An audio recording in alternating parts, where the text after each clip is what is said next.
Assalamualaikum warahmatullahi wabarakatuh. Nama saya Bintang Antasyari Pratama dengan NIM 11830500028 dari kelas Ilmu Hukum A semester 5. Kali ini saya akan menyampaikan materi mengenai hukum keluarga dan waris PW. Simak video berikut.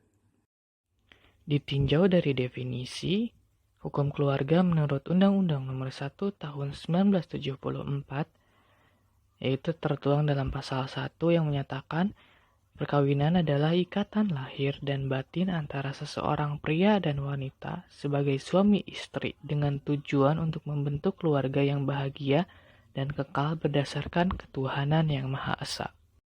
Definisi perkawinan dalam PW. Perkawinan dalam hukum perdata adalah perkawinan perdata. Perkawinan perdata ialah pertalian yang sah antara seorang lelaki dan seorang perempuan untuk waktu yang lama. Undang-undang memandang perkawinan hanya dari hubungan keperdataan. Artinya bahwa suatu perkawinan yang sah artinya hanyalah perkawinan yang memenuhi syarat yang ditetapkan dalam KUH Perdata. Dengan demikian bersifat juridis karena sahnya perkawinan jika syarat-syarat menurut KUH Perdata dipenuhi. Syarat sah menurut Undang-Undang Nomor 1 1974, perkawinan adalah sah apabila dilakukan menurut hukum masing-masing agamanya dan kepercayaannya itu. Tiap-tiap perkawinan dicatat menurut peraturan perundang-undangan yang berlaku.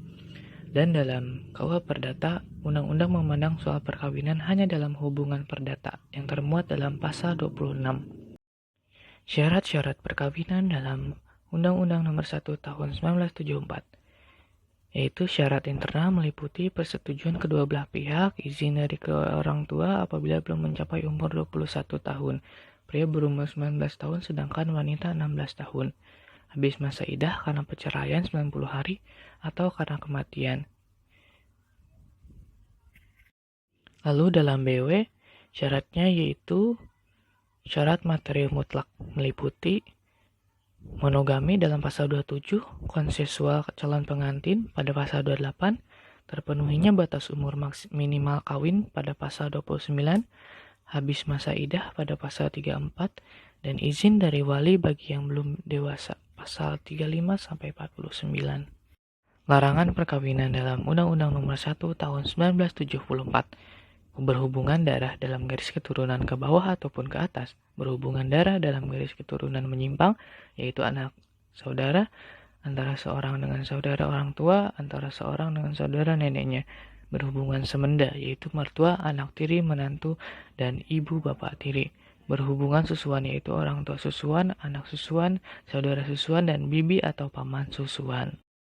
Dalam KUH Perdata, mereka yang bertalian kekeluargaan dalam garis keturunan lurus ke atas dan ke bawah atau dalam garis keturunan menyimpang, yaitu antara saudara laki-laki dan saudara perempuan, ipar laki-laki dan ipar perempuan, paman atau paman orang tua dan anak perempuan saudara atau cucu perempuan saudara, atau antara bibi atau bibi orang tua dan anak laki-laki saudara, cucu laki-laki saudara.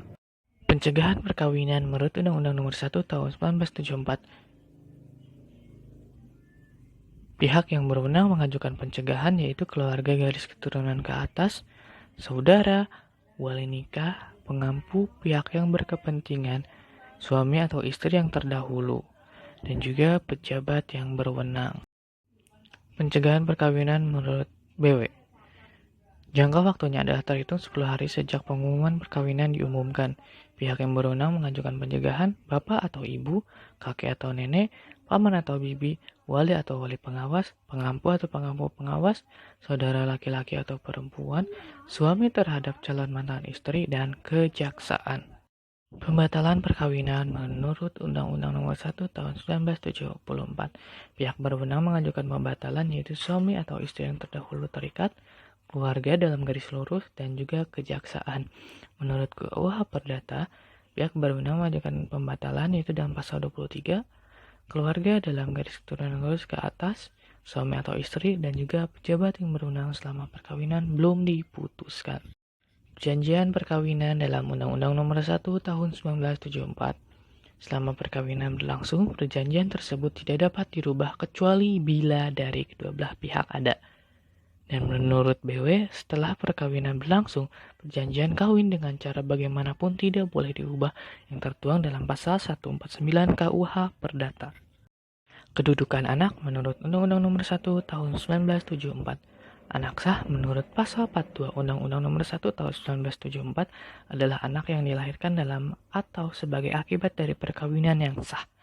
Menurut undang-undang, setiap anak secara otomatis mempunyai hubungan darah dengan ibunya, tetapi tidak dengan hubungan darah ayahnya jika anak tersebut seorang anak luar kawin, baik si ayah mengakuinya ataupun tidak. Dan yang termuat dalam BW, Pasal 250 KUH Perdata, tiap-tiap anak yang dilahirkan atau ditumbuhkan sepanjang perkawinan memperoleh si suami sebagai bapaknya. Anak terhadap ayahnya menurut KUH Perdata, seorang anak luar kawin baru mempunyai hubungan darah dengan ayahnya kalau sang ayah mengakuinya secara sah.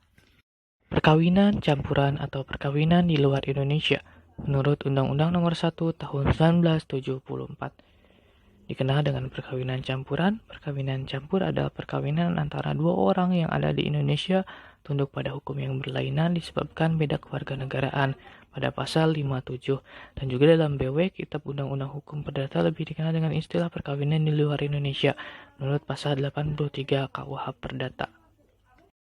Beralih pada materi hukum waris, pengertian hukum waris. Hukum waris adalah hukum yang mengatur tentang peralihan harta kekayaan yang ditinggalkan seseorang yang meninggal serta akibatnya bagi para ahli warisnya. Pasal 830 BW menyebutkan pewarisan hanya berlangsung karena kematian. Jadi, harta peninggalan baru terbuka jika si pewaris telah meninggal dunia saat ahli waris masih hidup ketika harta warisan terbuka. Cara untuk mendapatkan warisan. Menurut Kitab Undang-Undang Hukum Perdata, ada dua cara untuk mendapatkan warisan, yaitu sebagai ahli waris menurut undang-undang karena ditunjuk dalam surat wasiat atau testamen. Cara yang pertama dinamakan mewarisi menurut undang-undang atau ab intestato. Dan cara yang kedua adalah mewarisi secara testamenter. Dalam hukum waris berlaku suatu asas bahwa hanyalah hak-hak dan kewajiban-kewajiban dalam lapangan hukum kekayaan dan harta benda saja yang dapat diwariskan. Golongan ahli waris. Golongan pertama terdiri anak sekalian keturunan mereka meskipun dilahirkan dari lain-lain perkawinan sekalipun. Dan suami atau istri yang hidup terlama pembagiannya dipersamakan dengan anak yang sah dalam pasal 852 BW. Golongan kedua terdiri dari orang tua, saudara, dan keturunan saudara yang termuat dalam pasal 855 junto pasal 859 BW. Golongan ketiga terdiri dari keluarga sedara dalam garis lurus ke atas atau dalam garis menyimpang, harus dibelah menjadi dua bagian yang sama, pasal 850 BW, dengan tidak mengurangi ketentuan-ketentuan dalam pasal 854, pasal 855, dan pasal 859 BW. Golongan keempat terdiri dari sanak keluarga lainnya dalam garis menyimpang sampai dengan derajat ke-6, pasal 858 junto pasal 860 sampai 861 BW. Contoh soal golongan 1. A meninggal dunia dengan meninggalkan satu orang istri dan dua orang anak. Perintahnya gambarkan bagiannya, apa dasar hukumnya, hitunglah pembagiannya dengan harta waris yang ditinggalkan yaitu 12 juta rupiah. Dan ini adalah jawabannya. Contoh soal golongan 1.